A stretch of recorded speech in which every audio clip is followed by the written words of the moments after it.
share pribadi ya, Bang Oh, Boy. Bang Andreas punya pengalaman pribadi nih, gimana? Jadi ada satu ketika saya bertanya pada Tuhan tentang ada ayat yang saya nggak mengerti. Memang sebetulnya saya suka mempelajari teologi ya. Itu Tuhan izinkan saya bertahun-tahun, akhirnya saya mengerti ketika Tuhan mengizinkan saya tugas ke Israel waktu itu. Akhirnya saya mengerti kenapa ayat itu tertulis. Saya nggak paham, tapi ketika saya ke Israel baru paham. Ya. Setelah mempelajari ini loh, budaya Yahudi begini. Oh begini maksudnya. Waktu itu kalau nggak salah tentang masalah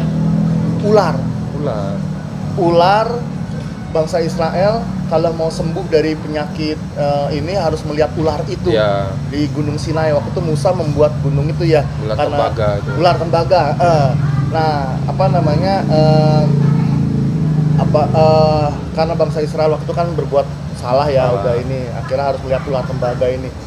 Nah saya berpikir kenapa mesti lihat ular, itu kan paganisme gitu. Tapi ketika saya ke Israel waktu itu nggak sempat ke Gunung Sinai karena lagi badai. Sayang sekali. Tapi ketika ke Golgota saya baru mengerti tentang kutub, bagaimana ular itu kan simbol suatu kutub ya kan. Karena di Wahyu ada yang tulis apa namanya kutub ular terkutuk itu ya kalau nggak salah ya. Iya. Nah, kenapa mesti ular ditaruh di ular tembaga dililitkan ke satu kayak tongkat itu gitu dan akhirnya kayak menjadi kalau kita lihat lambang apotik kan bentuknya begitu ya. Dan akhirnya saya berpikir oh inilah simbol sebuah obat di mana kutuk itu menjadi berkat ketika kita takut sama Tuhan.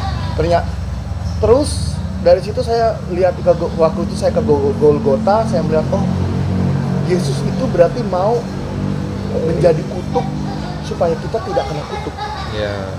Akhirnya saya mengerti, wah luar biasa Tuhan itu.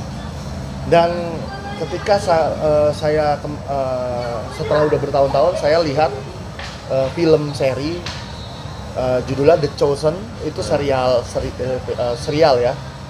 Di situ ada yang ngebahas juga tentang masalah ular itu. Gitu. Jadi si Musa bikin salib tapi ini dililitkan ular. Gitu. Supaya ular itu bisa angkring, makanya dibikinnya bentuknya begini gitu. Mungkin begitu kali ya.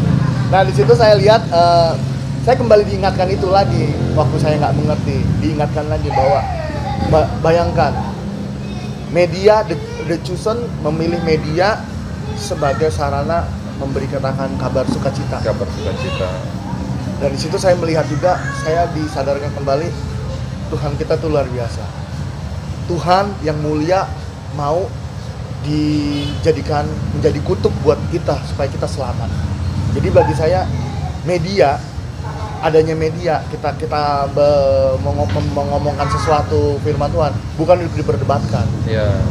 Balik lagi, jadi lebih baik diaplikasikan. Akan lebih baik jika kita ngomongin tentang firman Tuhan yang tujuannya adalah misalnya kayak tadi yang masalah kita menggunakan sosmed kita ngomong, tahu nggak ular ini begini-begini. Ular ini waktu Nabi Musa membuat ular tembaga gini, tujuannya ada mengacu. Begitu pula Kristus mau menjadi kutuk supaya kita tidak menerima kutuk dan memperoleh hidup yang kekal. Kita tidak binasa, tapi memperoleh hidup yang kekal. Jadi memberikan banyak pengertian, pendalaman ya secara Alkitab daripada kita berdebat. Daripada berdebat, mendingan kita bikin begitu. Karena banyak sekali orang-orang di sana kan di luar itu senang debat, senang ribut, senang panas, itu kan heboh gitu. Jadi kalau debat kayak bikin forum sendiri aja, tapi boleh menggunakan sosmed, tapi untuk kalangan sendiri aja. Jadi jangan server sebelah jangan masuk. Malah nanti ribut karena ada nih server saya mengistilahkan server sebelah. Iya benar. Server sebelah non Kristen tapi kok kayak bicaranya lebih daripada orang Kristen, lebih Kristen daripada orang Kristen. Gitu. Terus begini nih Bang Andreas nih, kita kan pandemi ini udah jalan hampir 2 tahun ya.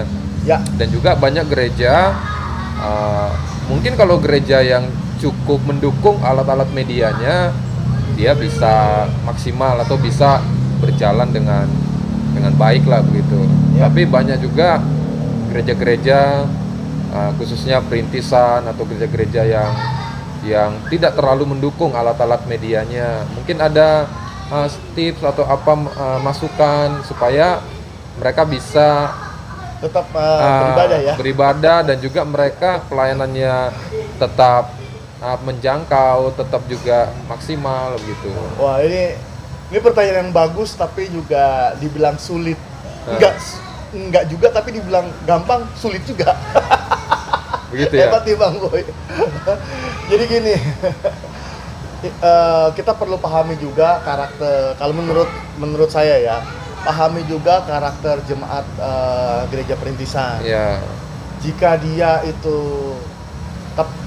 bukan sambil ngopi nih ya. Oh iya. Wah, ini kalau makin ngopi makin pintar nih Bang Boy.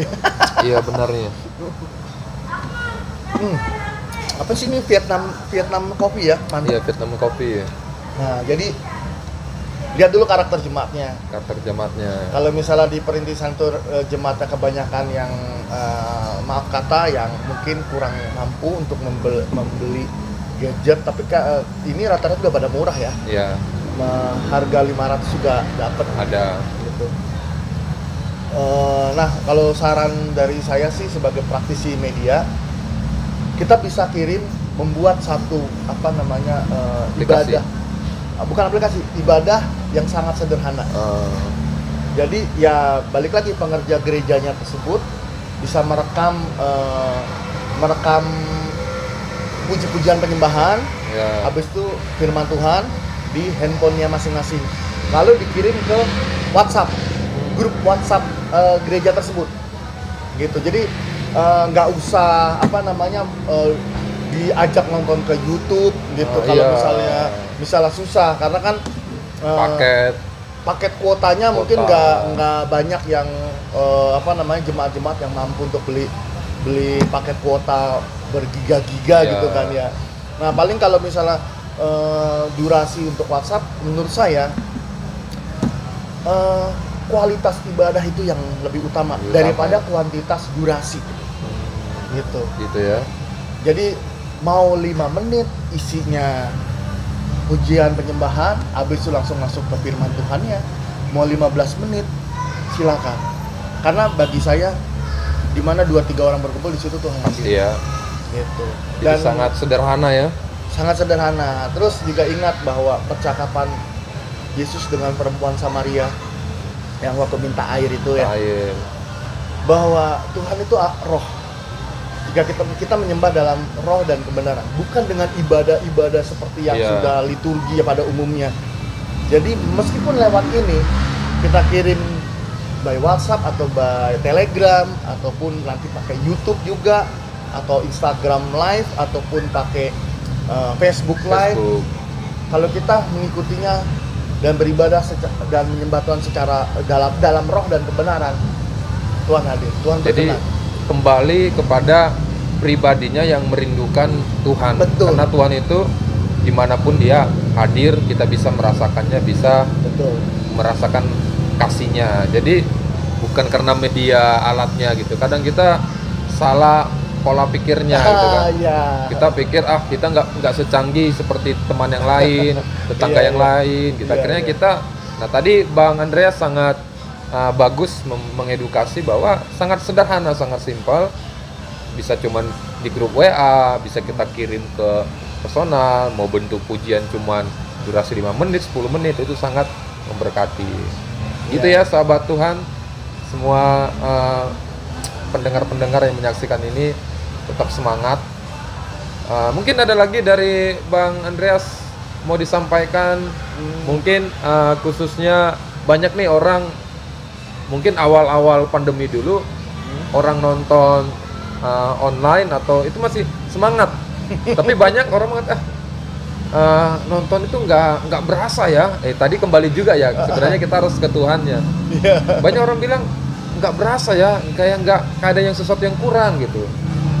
Bahkan juga ada orang memberikan banyak kritis atau masukan tentang bagaimana orang memiliki etika dalam ibadah secara online.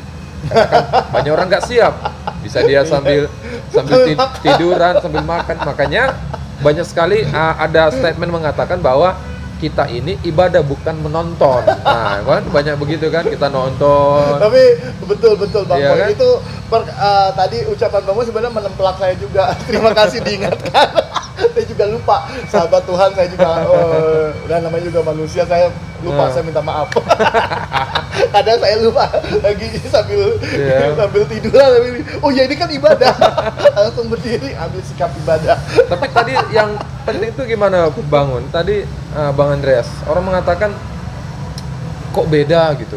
Padahal waktu awal-awal sangat semarak tuh, di mana-mana orang Zoom, pakai YouTube, dan lain sebagainya. Atau ada kebosanan atau titik bosan atau bagaimana nih? Jadi gini, setiap manusia normal ya punya ada tingkat kejenuhan. Karena apapun pekerjaan yang dilakukan, aktivitas yang dilakukan, dan itu dilakukan berulang-ulang, menjadi rutin, ya pasti akan itu lagi, pasti gitu akan ada rasa kebosanan. Cuma balik lagi, firman Tuhan bilang ada ondel-ondel lewat. Ya, free aja ya. Iya. Mudah-mudahan sahabat Tuhan tetap masih bisa jelas mendengarkan suara kami. Nah, bagi di firman Tuhan jelas dikatakan bahwa iman itu timbul dari mendengarkan kitab suci. Terus juga ada tentang ketekunan ya. Ketekunan menimbulkan apa?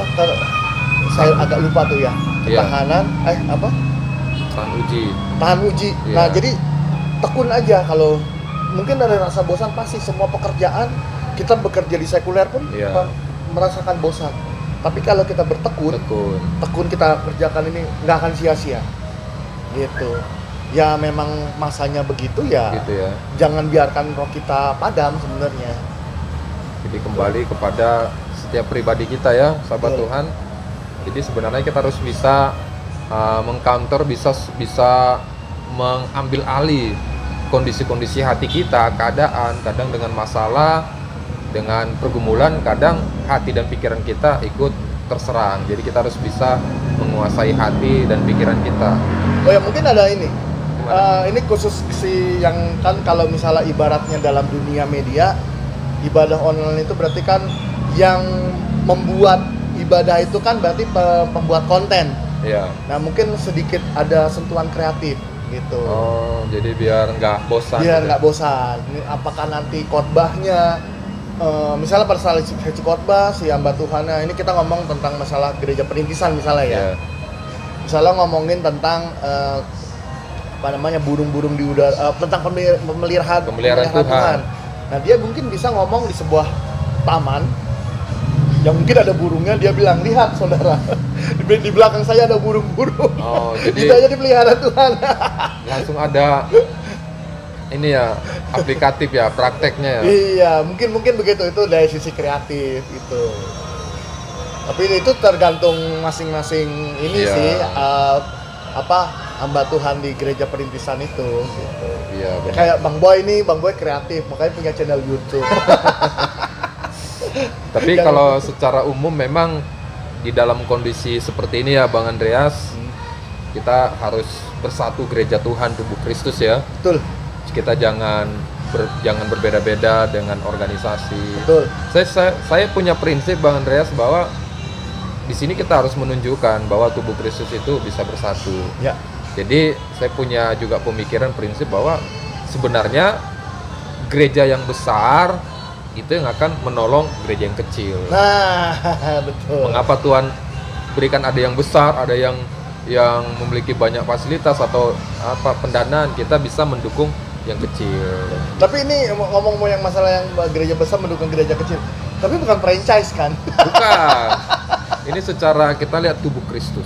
Oh ya, tubuh Kristus. Jadi takutnya kadang-kadang begini akhirnya dijadikan seolah-olah, ini maafkan bahasa saya sahabat Tuhan, di franchise, jadi harus ikut aturan main gereja tersebut, gereja A tersebut, gereja B tersebut.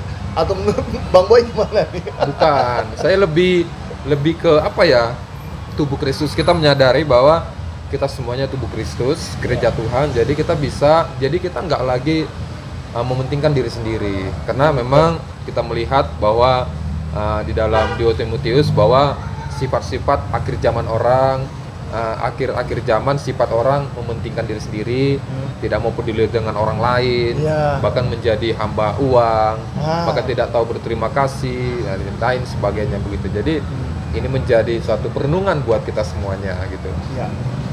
Wah, luar biasa nih. Ada lagi mungkin Bang Andreas sampaikan. Saya kira sih cukup kalau berhubungan dengan media ya. Kalau berhubungan teologi saya harus belajar banyak sama Bang Boy juga. Abang pendeta kita. Bang Andreas ini juga orang, meskipun dia orang media tapi dia juga pelayanan di gereja. Makanya saya undang untuk bincang-bincang buat sahabat-sahabat, karena Bang Andreas juga melayani, dia pintar main musik dia. Jadi teman-teman sahabat muda di sana, bahwa kita bisa mengambil satu pelajaran dengan keseharian, dengan pekerjaan sebagai orang media. Bang Andreas dia tetap melayani Tuhan. Bagi saya sih tergantung panggilannya lagi. Kalau saya, kenapa saya bisa di pelayan musik? Pertama saya suka musik, Tuhan udah kasih talenta. Kalau seandainya tahu-tahu Tuhan izinkan saya diambil talentanya lah, saya kapan lagi? Iya benar. Hujan nih Bang Boy. Oke, jadi begitu sahabat Tuhan ya. Jadi kita berdoa, kita terus semangat, semuanya kita bisa lalui bersama dengan Tuhan. Sampai sekian, nanti kita bertemu lagi di kesempatan berikutnya. Tuhan Yesus memberkati kita. Tuhan memberkati. Shalom. Shalom. Hujan.